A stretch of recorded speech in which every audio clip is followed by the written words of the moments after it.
Velkommen til Bæk bag bolden, som er taget turen til Brentford. Og her sidder jeg sammen med dig, Claus Nørgaard. Goddag, Claus. Goddag.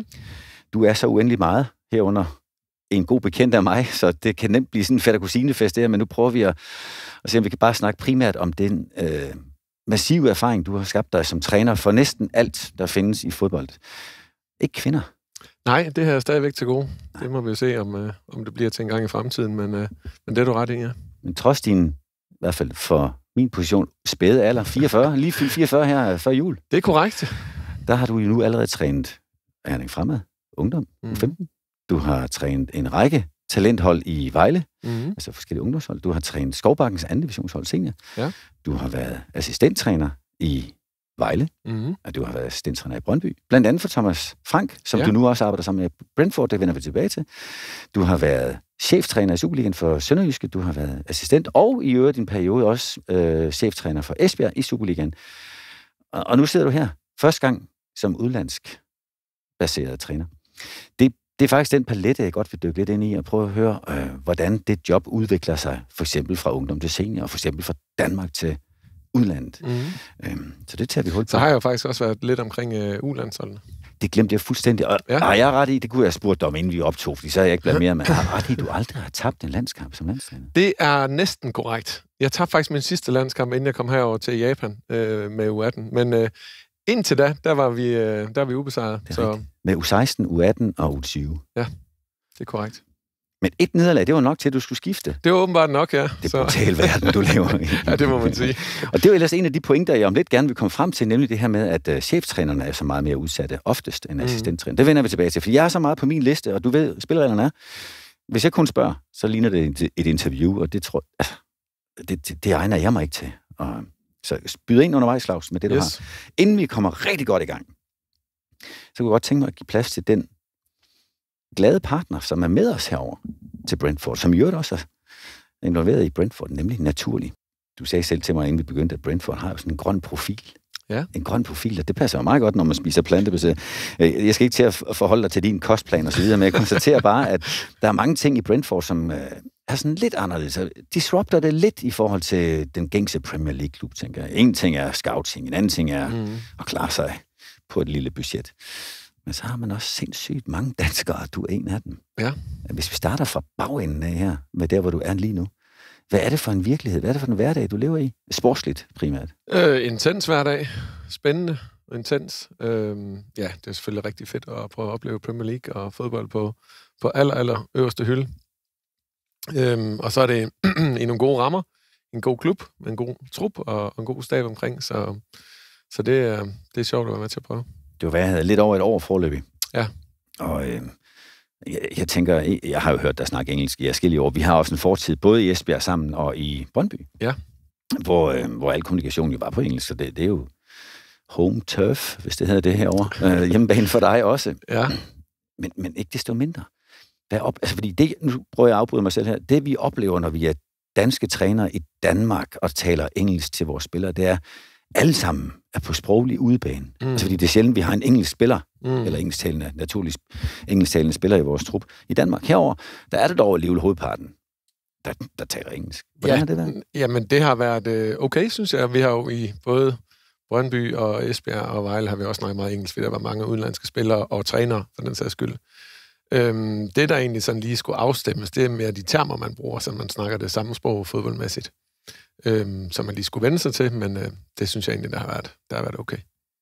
Jeg studser over det. Jeg var heldig at være med til faktisk 2 af jeres taktikmøder her i dag, som er dagen før en ret afgørende kamp. Episoden her kommer først ud efter, så der ved folk, hvordan det er gået. Kampen mod Nottingham Forest på hjemmebane. Men begreber som lock-on, som jeg jo ikke helt, altså, og jeg synes ellers, jeg skulle have vidst lidt om fodbold undervejs. Ja. Det var jeg ikke sikker på, hvad det betyder. Så der er selvfølgelig nogle termer, der hører både kulturen, engelsk, men også klubben til. Ja, lige præcis. Der er nogle termer, og der er det jo selvfølgelig vigtigt, at vi taler det samme sprog, når man kommer fra mange forskellige kulturer og lande og miljøer. Så det er fint at have en ensretning på det.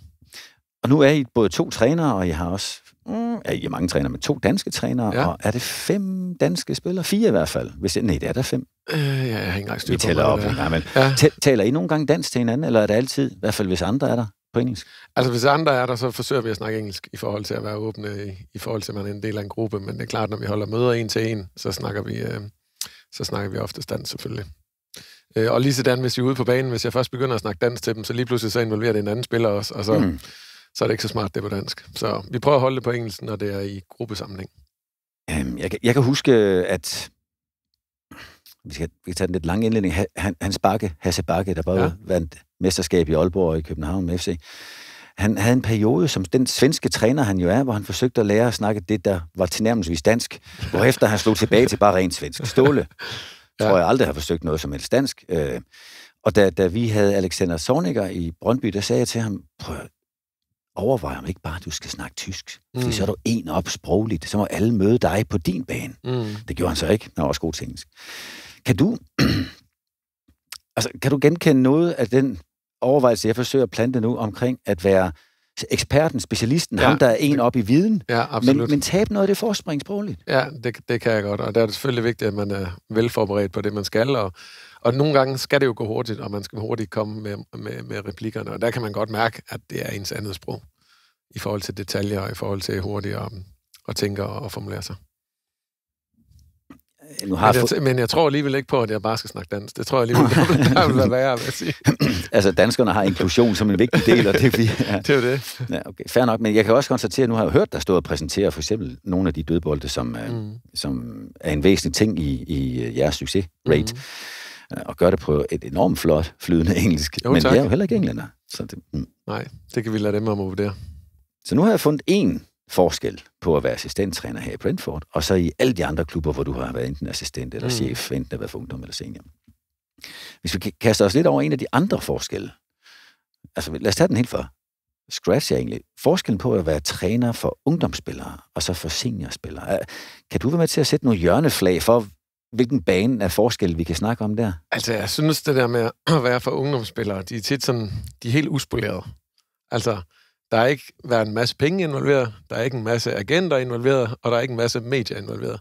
Så de er sådan, har den der naive gå-på-måde og tilgang, og nemmere at forme, synes jeg. Hvor der er andre ting i spil i forhold til seniorspillere. Nu er det her jo to guttermænd, der kender hinanden, der snakker, så jeg kan godt bringe det der lidt i tvivl. Er det rigtigt, eller var det rigtigt? Fordi jeg tænker lidt, nu har du senest, det er dig, der ved det for fanden, men nu spørger jeg, senest har du trænet danske U18-landsholdsspillere. De er så gamle, så de har agenter. Det kan godt være, at de ikke må lønne agenten, før de selv er blevet 18, men der er rigtig mange, der har agenter fra de bliver 14,5, hvor det er muligt at tilkoble sådan en. Og så er der også rigtig mange, der er i medierne, fordi de er deres egne sociale medier. Du siger, at de er uspolerede. Jeg kan godt forstå, hvor det kommer fra. Ja. Men er det ikke en virkelighed, der er ved at udligne sig en lille smule? Jo, det er det. Altså min oplevelse er det, at det ikke fylder så meget, som det gør på seniorniveau. Selvom de har agenter, der har de typisk også nogle karriereplaner og en klub, hvor de har en god plan i og så videre. Og der varetager agenten selvfølgelig deres interesse, men jeg synes, det fylder mere på seniorniveau. Ja. Og sandsynligvis meget, meget mere i engelsk fodbold, fordi der er jo også en økonomisk forskel, så det gør noget. Ja, lige præcis. Fik jeg anfægtet dit udsagn? Det gjorde jeg måske, men jeg fik også forstået, hvor nuancen ligger. Jeg konstaterer også, at når du siger uspoleret, så må det jo betyde, at der er en vis risiko for, at når du træner seniorspillere, at de så er blevet mere spolerede. Opmærksomheden, økonomien, er ting, der kan indføre. Ja, og altid sådan mod det næste skridt-agtigt. Altså 2 år før en kontrakt udløber, så er det jo nærmest ved at være så er det nærmest ved at være der. Nu er det ved at være et problem, fordi nu skal den forlænges, for ellers mister de værdien i forhold til at kan sælge dem og have ligesom serveretten på dem. Så jeg synes, der sker meget omkring det hele tiden. Altså. Og er det kun... Altså, jeg har jo tit været ansat af en klub, så jeg har typisk givet årsagen til både spillerne og især deres agenter, at de lever af foranderlighed. Altså, ofte så hører man jo en agent sige, at en god karriere, det inkluderer mindst 5, måske 6 klubskifter. Og jeg kan altid... Altså, jeg kan ikke slippe hele tanken om, at så betyder det også, at de får honoraragenterne lidt. Ja, det er jo det. Men er det i virkeligheden også lige så meget klubberne, der driver det her? Fordi de også gerne vil omsætte. Altså, vi vil jo gerne sælge vores spillere. Ja. Og vi vil gerne, når vi henter dem ind, lave en plan for at sige, at sommeren 2026 er planen, at vi sælger dig. Så vi tjener nogle penge og kan investere dem i vores klub og i vores drift og udvikle det, men også at spillerne også forhåbentlig bliver så god, at det er naturligt næste step, at de kommer videre fra Brentford. Findes der en idé om, hvad der er den ideelle længde af ophold her? Altså fordi, jeg har jo lige snakket med Mathias Jensen i en tidligere episode. Han har været her i 4,5 år og har skrevet kontrakt, der gælder frem til sommeren 26. Ja. Det vil sige, han kan jo være her i 7 år, og måske mere på den anden side af det. Jeg tror, det er meget individuelt. Altså, hvis vi køber de unge talenter, er det jo forhåbentlig nogen, vi ser som nogen, vi kan sælge til en top 6-klub i England. Og der er jo selvfølgelig en eller anden plan for, men der er også nogen, der er præstationsspillere for os, som vi ikke tror, vi kommer til at sælge, men som kan gøre et rigtig godt stykke arbejde over tid for os. Og så er der nogen som en Ben Mee og en Sanka, som er med til at stabilisere det hele og har en rolle som nærmest sådan lidt forlænget trænerarm og kulturen og principperne i klubben og bære det videre. Så der er sådan lidt forskellige kategorier af spillere, vil jeg sige. Jeg synes, det er voldsomt interessant, og jeg er godt klar over, at din stemme er en del af beslutningen, men der sidder selvfølgelig nogen, en sportsdirektør, en klubejer og Thomas Frank, som har fået en enkelt streg mere på sine skuldre lige nu, end du har, som beslutter det til sidst, hvordan truppen sætter sammen. Men jeg kender godt, jeg kan huske på et tidspunkt, jeg besøgte Steve Round, som han på det tidspunkt var sportsdirektør i Aston Villa, som havde sådan en helt klar matrix over, at vi skal have så mange unge spillere, og så mange i den midterste alder, altså præstationsspillere. Vi skal have nogen, som du nævnte, Ben Mee og Sanka, der kan... Og det var en klar strategi, men der hørte også til det, at de måtte jo helst ikke spille samme position. Altså Ben Mee og Sanka kunne godt være en udfordring, fordi... Altså der skal jo selvfølgelig være også, at de må heller ikke stå i vejen for et ungt talent. Så der er selvfølgelig, der skal være en pipeline for dem. Men jeg vil sige, en af de ting, der er spændende ved at være en del af Brentford, er, at vi har alle os, der er omkring det i dagligdagen, har utrolig stor indflydelse og bliver lyttet meget til, og kan være med til at forme det, hvor man hører i andre klubber herovre, lige pludselig så kan der stå en ny spiller, trænerteam ikke har vidst, der kommer ind. Der har vi rigtig, rigtig god mulighed for at have hands-on og være med på beslutningsprocessen på det hele. Jeg noterer mig, når jeg står og ser jeres træning, at der er rigtig mange i det, der i den her klub er blå trøjer eller jakker, altså dem, der ikke træner på banen, ikke spiller. En enorm stor stab. Og I har vist endda ovenikøbet en af de mindre set i Premier League-sammenhæng. Har du overhovedet overblik over, hvor mange I er i staben? Altså, for jeg tror, I er 7 trænere. Vi er 7 i den sådan tætte stab, vi kalder trænerstaben. Og så, jeg har ikke overblik over, hvor mange vi er i den bredere stab. Men en af de ting, vi gør rigtig meget ud af, er at have en individuel tilgang til spillerne, og flytte dem individuelt, og arbejde med dem, og vise dem klip, og lave individuelle handleplaner, og træne med dem individuelt. Så der har vi selvfølgelig også brug for nogle hænder i forhold til at udføre det. Så. Jeg noterer mig, og med en lille smule, altså en blanding af beundring og forundring, at når I gennemgår dødboldene, som vi har set i dag, så står du for det defensive dødbold. Så har I en gut, dygtig som få, fløjet ind fra Mexico, som har den primære opgave at lave offensiv dødbold. Altså ikke dødbold, men offensiv dødbold. Det æder med niche. Ja, det er det, og jeg tror egentlig bare, det endte op i, at Brian, der var der før mig, var dygtig til det defensive. Bernardo, som er vores set-piece coach, som jo egentlig normalvis ville have set-pieces hele vejen rundt, var rigtig, rigtig dygtig til det offensive, og brændte måske mere for det. Så derfor så har det været i vores klub den naturlige måde at bruge ressourcerne bedst muligt på. Det ligger også i forlængelse af, at du har et ekstra fokus på den defensive del af jeres spil. Ja, lige præcis.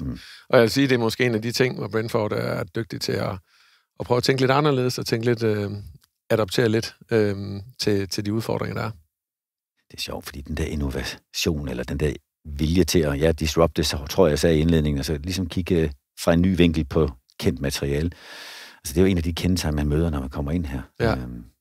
Og det håber jeg da også, jeg kan få lov at bruge lidt mere ned i sli, inden vi kommer i gang med det, siger også, at Bernardo, har jeg så nu forstået, har sin egen analytiker. Altså en, der kigger kun på dødbold. Ja, altså nu er det ikke helt hans egen. Vi deler ham, vil jeg sige. Men, fair nok, han kigger dog også. Vi har vores egen, og han laver en rapport til os inden, hvor han ligesom beskriver, hvad vi kan forvente, og så skal vi så prøve at sætte en plan sammen i forhold til det. Det kan jo være, at jeg lyder som en nære i pind, ikke? Men kan man virkelig ikke få en analytiker til at lave mere end kun at kigge dødbold? Kan man fylde en arbejdsdag med kun at kigge dødbold? Ja, det kan man godt. Altså, han er meget dybdegående. Vi bruger jo statistikker rigtig meget, så han laver meget statistik på hele rækken, og nu spiller vi 2 kampe, så er der rigeligt at se til, vil jeg sige, også for ham. Så det kan han, og generelt set, så fylder det et job, ja.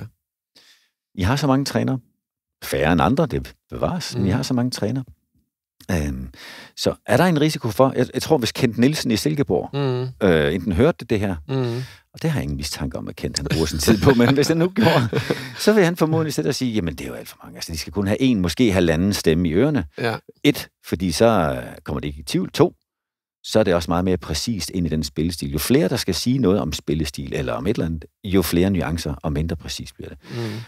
Nu har du arbejdet i store teams mange gange, også i Brøndby for eksempel. Hvad er din oplevelse af, kan der blive en mættethed, et overload af information? Det kan der jo godt, og det skal man selvfølgelig være opmærksom på.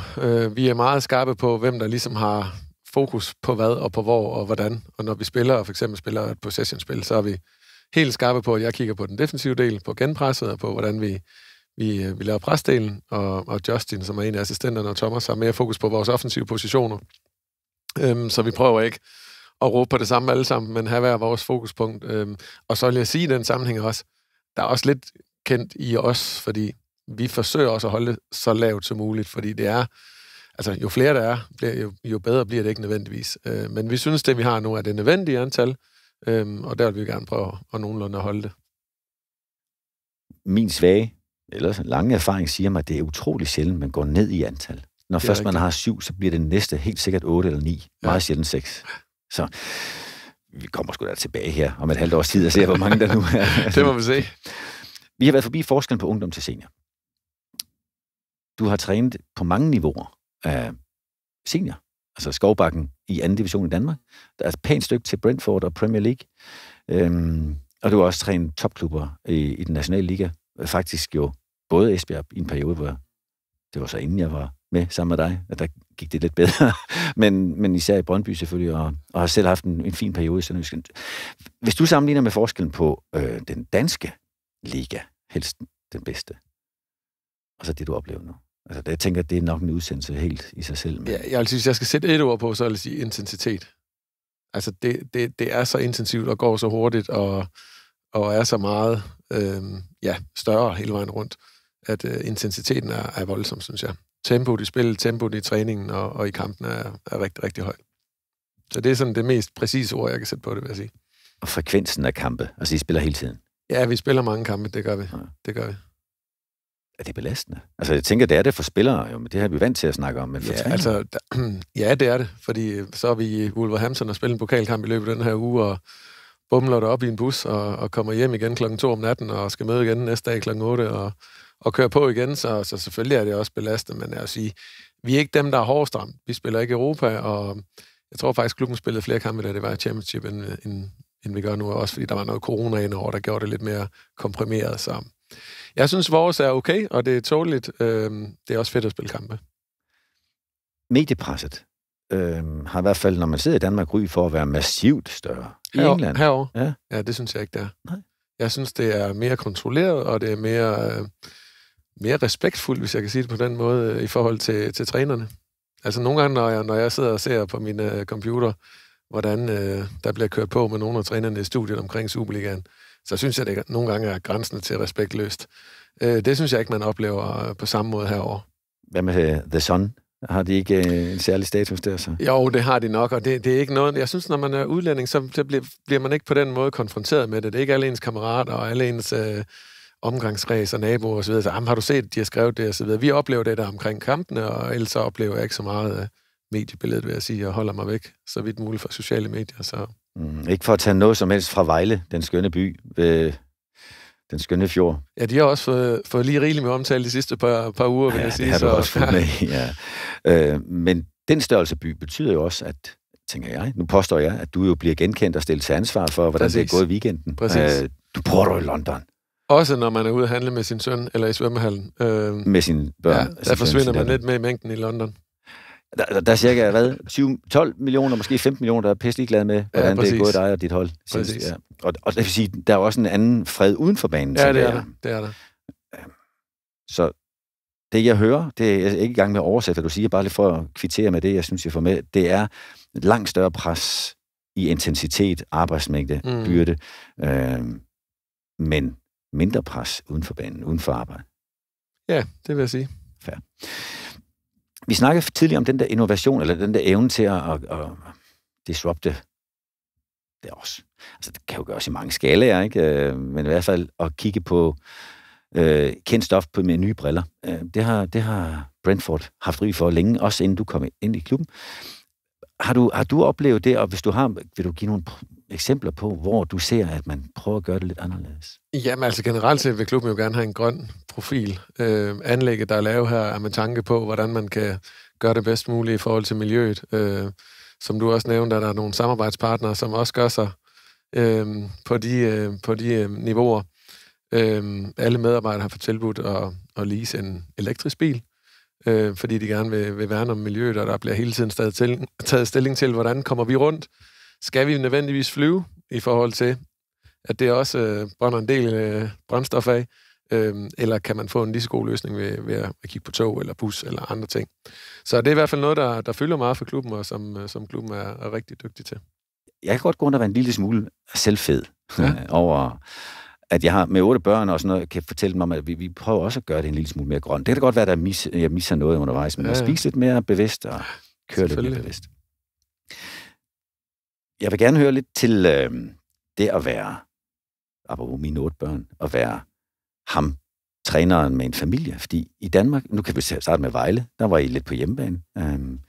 Du skal ikke til at vaske familiens beskidte undertøj her, men det er jo også en anden oplevelse at være familie, når man er flyttet med alle sammen far, fordi han har fået et job.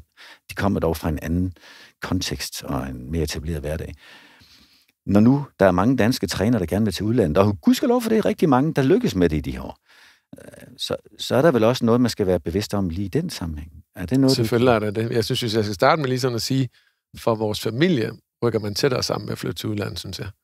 Man er mere sammen, og man er mere, har mere tid med hinanden, og rykker bare tættere sammen. Man er ikke til så mange ting, til familiefødselsdage og til indflytterfester og til det ene og til det andet.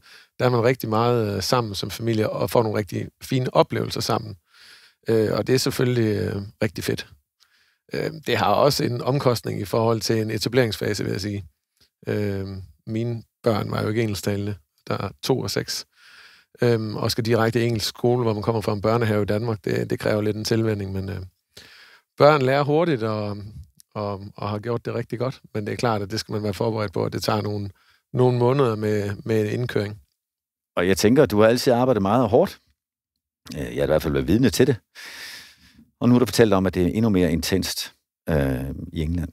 Altså, jeg er ikke i gang med at lave se- og høre-udsendelse, håber jeg her, men den konsekvens, det er også en gang mellem kan. Nok siger du, I rykker mere sammen, men du må også være en del væk fra det hjem, uanset at det ikke er så langt fra anlægget. Det er jeg også, men jeg synes, jeg har erfaret efter at have fået børn, at det giver en anden luftforandring, når man kommer hjem. Altså, hvor man kunne gå og være sur i 2 dage over en eller anden dum ting, man har oplevet på banen, så snart man slår døren op, og der kommer 2 små fugge løbende hen til en, så glemmer man jo de der ting. Så jeg gør mig rigtig bevidst om at prøve at være der for dem, når jeg er der. Fordi det er, som du siger, ikke så mange timer, så lidt mere kvalitet frem for kvantitet. Og så må jeg også jeg er heldig med, at min kone tager et rigtig, rigtig stort slag på at få det hele til at fungere. Det er vist mere en fuldtidsarbejde og integrere og i skolesystemet herovre, og generelt integrere sig og få den daglige drift til at fungere, og have hånden under børnene, så man ved, når man er afsted, at der er styr på hjemmefronten, og det fungerer godt. Det giver en god tryghed. Udsagnet kommer jo fra England, happy wife, happy life. og jeg kender mere end en, der har været forstyrret så meget i sit trænerliv, så det faktisk ikke kunne lykkes, fordi at der var så mange ting, der ikke fungerede i forhold til den øvrige del af familien. Så det er en væsentlig ting, og det tænker jeg også, man nogle gange glemmer lidt i farten. Jeg tror ikke, du gjorde, men når man nu får den der store gulerod hængt op for næsen, at hey, du kan blive træner i Premier League, så kan man nogle gange måske lige i farten blive lidt, i hvert fald fartblind på, hvad omstændigheden kan være. Det fik vi belyst lidt her, ja. Jeg ved ikke, om jeg er i gang med at prøve at advare eller oplyse. I hvert fald lad mig selv informere. Tak for det. Og alle gode blomster sendt til Lisbeth her. Så er der det med at træne landshold, sammenlignet med klubhold. Ja. Der er mange, der er rigtig kritisk på det og siger, at du har aldrig spillerne, og du har ingen tid. Og altså, jeg har haft nogle fantastiske perioder i DBU. Den første sammen med Thomas jo med årgang 94, som vi jo kom både til EM og VM med, men også selv som landstræner i 2 omgange. Og jeg synes, det er et rigtig spændende job. Du har de bedste spillere i landet. Du spiller mod de bedste i verden. Og du har nogle gode kollegaer. Du har mulighed for at få kæmpe berøring, netværk i klubberne, og få et godt samarbejde med dem. Så jeg synes, det har været en rigtig fed udfordring. Måske til sidst kommer jeg til at spørge lidt om, hvad du kan se derude i fremtiden. Og jeg tror, jeg kender dit svar, men det skal jeg alligevel have lov at høre jo. Men det vil jeg ikke spørge nu, fordi det kunne jo godt være, at det var så attraktivt, så det var det job, du tager. Det kan det godt være, ikke? Men jeg har jo hørt også Kasper Hjulmand, som også har været gæst i den her podcast, som siger, at det er en kæmpe afsavn, ikke at kunne være mellem spillerne og påvirke spillet i de grader, som han går op i. Jeg ved også, du har en kæmpe passion for selve spillet. Og når man har landsholdsspillerne 2 træninger, måske 3, inden der skal spilles kampe, så når man sjældent så dybt i spillet. Det er rigtigt, og det skal man selvfølgelig gøre sig klar, inden hvad det er, man går ind til, og man er klar til det. Som sagt, så synes jeg også, det giver nogle andre ting. Du kommer rigtig meget ud og se en masse god træning i klubberne, du kan komme rundt og se en masse gode kampe, og så skal du bare være knivskarp, når du har, kan man sige, og få det bedste ud af det. Så ja, det er en anderledes måde at være træner på. Jeg sidder her og prøver at overveje, om det også kan være et springbræt. Fordi nogen har jeg hørt snakke om, at det bliver ligesom sådan en blindgyde, og så bliver man lukket ind i sådan noget ungdomsnational fodbold og så videre. Men det kan det også være et springbræt. Altså, jeg tænker, det internationale netværk, der vokser ud af, at man jo faktisk ikke kun spiller mod dem, man kender. Ja, enig, og så synes jeg jo, at der har været et rigtig, rigtig godt miljø over lang tid omkring landshold, også internt i DBU, omkring U-hold, og få bedre og bedre forudsætninger for det, også med de ressourcer, der bliver tilført.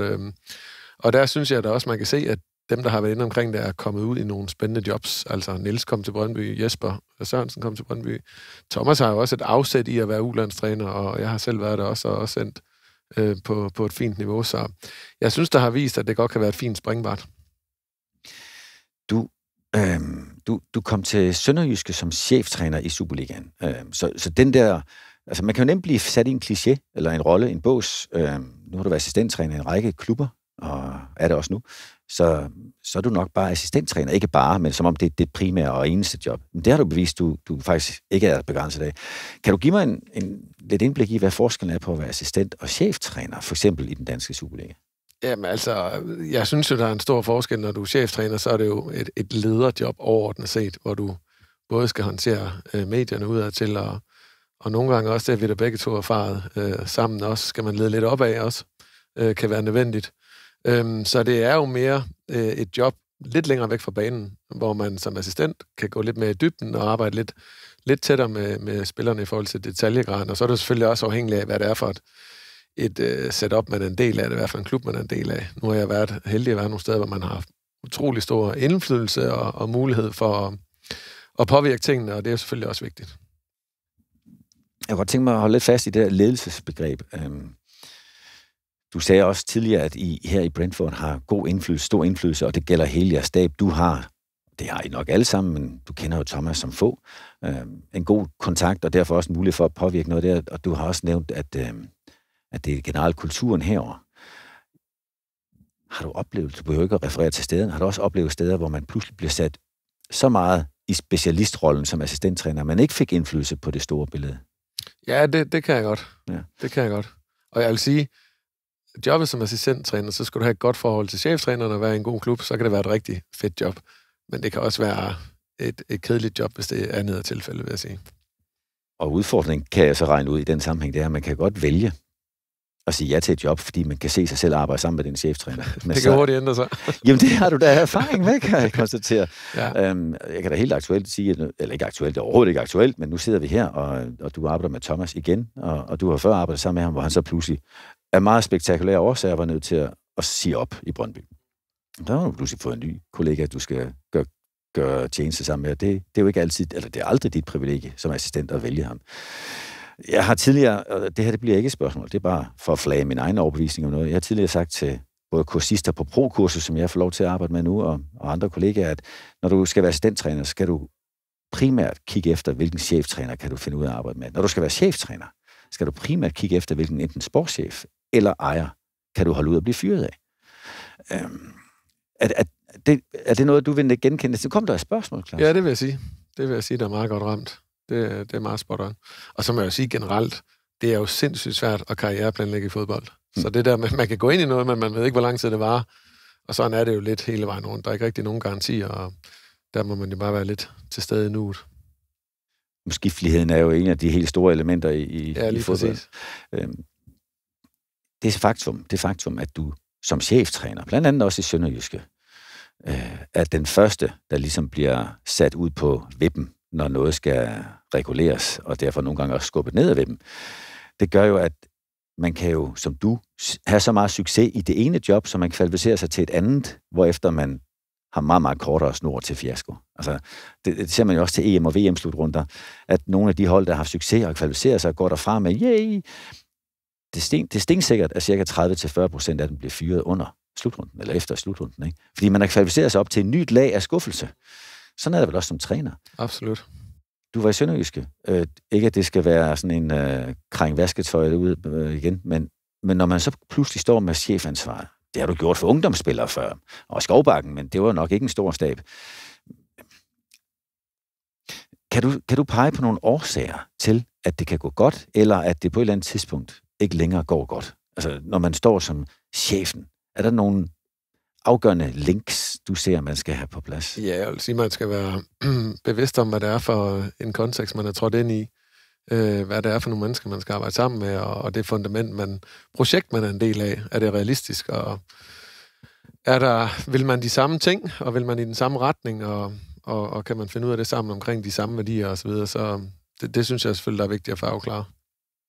Der er også sket noget i klubberne, i hvert fald i Danmark nu, at det der, jeg har min største viden, du har mere ekspertise i engelsk fodbold, men der er også sket noget, hvor klubberne tager større og større ejerskab på for eksempel spillestil, eller hvordan processen skal være. Altså, før var der jo små kongedømmer, hvor kongen kom, og så blev han jo bedt om at gå eller rejse videre selv, som cheftræneren. Ja.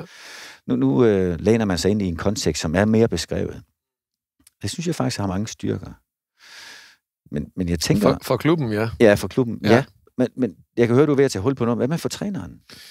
Ja, men det, altså, mange kan godt føle det som om, at man bliver låst og ikke har så stor råderet, så det skal man jo selvfølgelig være bevidst om, inden man går ind i det, og man kan leve med det, og man kan se sig selv i det. Jeg synes, der kan være både fordele og ulemper ved det. Fordelene er? Fordelen er, at der er jo en klar retning og en klar vej, man vil gå, og så er der jo også en forventningsafstemning om, hvad det er, man skal, og så er der forhåbentlig også en større opbakning til det, kan man sige. Og ulempen er så, at man ikke har så meget råderum. Ja, præcis. Vi to var jo sammen til aftensmad i går aftes. Ja. Tak for det, det var hyggeligt.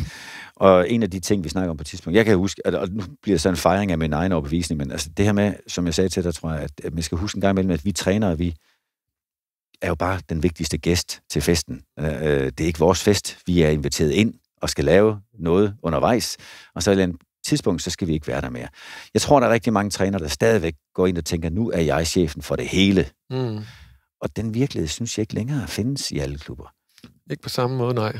Og så kan man jo sige, hvis man nu er inviteret til en fest, så skal man jo vælge, hvilken fest man synes, der er den rigtige. Hvis der nu er 3 fester på den samme dag, så behøver du ikke tage der, hvor du er inviteret først jo. Nej. Men der, hvor du kan se dig selv, og der, hvor du synes, der er den rigtige vej for dig. Ja, og der kan man sige, jo tydeligere klubben er, jo nemmere er det at sige ja med god grund, eller nej. Ja, lige præcis, ja. Udfordringen er selvfølgelig at have råd til at sige nej. Ja, det er korrekt. Der har du været heldig. Du havde et job, da du blev tilbudt at komme herover. Ja. Den profil, Brentford har. Altså, vi sidder jo i Danmark og tænker nogle gange, juhu, der er danskere, der har succes i England, og vi prøver endda nogle af os at prøve at forklare det med, at det er fordi, det netop er danskere, og den danske måde at lede på har en særlig kvalitet i de her år, hvor man er mere lyttende og uddelegerende end kold og kynisk. Der er også nogen, der vil sige, ja, det er også fordi, I er så mange danskere, I har en eller anden fælles vibe. Det er bare sådan noget, vi sidder og kigger på afstand og tror. Altså, det fylder ikke så meget herovre i hverdagen, og der er ikke rigtig nogen sådan klikker, eller altså, selvfølgelig er der nogle af danskerne, der måske ser hinanden lidt mere i fritiden, men der er ikke rigtig så nogen klikker, og ja, det meste foregår på engelsk, som sagt. Så på den måde synes jeg egentlig, jeg tror også, hvis man bare tager alt danskheden ind, så er det ikke sikkert, at den kontekst virker i England. Og det har Thomas heller ikke gjort over tid. Han har jo bygget en kultur, hvor han har taget de bedste ting ud fra den engelske kultur, og de bedste ting fra den danske, og så prøvet at tilpasse det og fundet den vej, han synes, der er den rigtige i det. Han havde så også 6 års forspring, da du kom ind for lidt over et års tid siden, ikke? Og har været med til at gøre det til den hybrid af kultur, som nu står frem som en Brentford-kultur. Ja. Der er også linket til dansk fodbold igennem ejerskabet. Nu ved jeg godt, Matthew Benham ikke længere er i FC Midtjylland. Sjovt nok er det stadigvæk den formand, han satte ind, der er formand i FC Midtjylland. Det synes jeg er lidt spændende. I hvert fald indtil næste generalforsamling, ja. Se, der har du insider. Nej, det har jeg ikke. Det var bare jo, det har du. Og det her, det er ikke rygte. Vi gerne vil føre. Nej, det tænkt bare logisk, vil jeg sige. Ja. Du kommer fra regionen. Din far har trænet IKAST og været Superliga-træner i 2 sæsoner, Benny. Ja. Så du kender nok. Jeg lytter og drager mine konklusioner på det. Det skal du nok passe på med. Ja, det er lidt tabloid af jo blevet, klart. Ja, det kan jeg høre. Ikke desto mindre, så linket til Midtjylland gjorde jo også, at man pludselig havde en eller anden udveksling af overbevisninger. Der var Rasmus Ankersen her også, som var med til at præge den største opblomstringsperiode i Brentford. Ja. Er det helt i hegnen, der sætter at sige, at den danske ledelsesstil har haft en indflydelse på den særkende, som Brentford har fået? Jeg tror ikke helt, man kan sige, at det er bare danskhed. Jeg tror, Rasmus og Thomas er så store personligheder, og har så mange kvaliteter, at jeg tror, om de har været norske eller svenske eller danske, så kunne de godt have præsteret noget godt. Så jeg tror mere, det er et tilfælde af nogle dygtige mennesker, som har ramt det rigtige projekt sammen. Jeg tænker ikke, jeg skal prøve at dreje spørgsmål til en tredje forsøg her, jeg synes, du er entydig. Det er godt. Tak for det. Hvis vi så konstaterer, at lige nu, jeg ved godt, at meget kan ændre sig, inden den her episode er udgivet, altså udfaldet af kampen, som spilles i morgen, som vi sidder her mod Nottingham Forest, er ret væsentligt, og så kommer der virkelig store klubber på besøg og på programmet de efterfølgende. Alt det kan vi jo ikke sidde her og quizze om, men det vi kan quizze lidt om, det er, det ved jeg ikke, om du kan, når du kigger på den udvikling, klubben er i, og du er i, er der noget, der tyder på, at det er tabloid, det her, Claus, at du på et tidspunkt skal kigge rundt om det næste hjørne, eller tænker du, Brentford till I die? Det har jeg nok erfaret. Det er svært i fodbold. Du sagde det før. At være så ultimativ, så jeg nyder rigtig meget at være i nuet, og er glad for at være her lige nu, som det er, og om Brentford vokser fra mig, eller jeg vokser fra Brentford, det må man jo se i fremtiden, men lige nu er det bare et rigtig godt sted at være med nogle rigtig gode mennesker, og så længe man er det, så er der ingen grund til at kigge efter andet, kan man sige. Jamen, så skal jeg da ikke sidde og forsøge at skabe en dagsorden, der ikke findes. Og inden jeg lukker helt ned her, så hold op, mand. Og det er egentlig været det, jeg altid har sat pris på ved dig. Det der nærvær, det er vel også det eneste, der giver en adgang til de spillere og de mennesker, man arbejder sammen med. Og jeg tillader mig at tro, at jeg har fået næsten 40 minutter af den lige nu. Så tak skal du have, Claus Nørgaard. Jamen selv tak, det var en fornøjelse. Ja, og giv mig lige en chance for at komme igen, når noget har forandret sig herovre, så vil jeg gerne følge op. Du er altid velkommen. Tak. Og Claus Nørgaard er både en god ven, så derfor skal I lige grave lidt i det her og sortere og så videre, men han er også en ekspert i at være træner på alle niveauer, og derfor så har det her været en samtale, jeg er blevet klogere af. Hvis I er blevet det, så tillykke. I kan blive det hver eneste uge, for der kommer nye episoder, og I kan abonnere på podcasten ved at skrive ind på trospekt.com. Så kommer den lige i jeres e-mail, og det er ikke bare godt, det er også nemt. Tak fordi I lyttede med.